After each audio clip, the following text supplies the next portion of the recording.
ఇప్పుడు కూటమి ప్రభుత్వం వచ్చిందనుకోండి, కూటమి ప్రభుత్వం వచ్చిన తర్వాత జిఎస్టీ నెల నెల తగ్గుతూ వస్తూ ఉంది.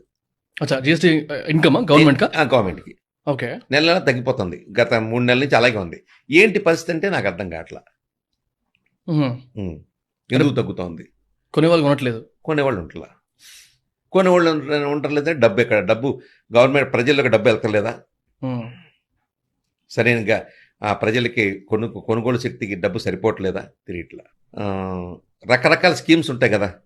చంద్రబాబు నాయుడు గారు కూడా సూపర్ 6 అని పెట్టారు. నెలకి 3,000 రూపాయలు తెల్ల 4,000 రూపాయలు చేశారు. 1,000 రూపాయలు పింఛన్ పెంచారు. జగన్ ఏమో అమ్మ ఒడని ఆ ఒడని ఈ ఒడని ఏదేదో ఆయన డబ్బులు ఇచ్చేవాడు.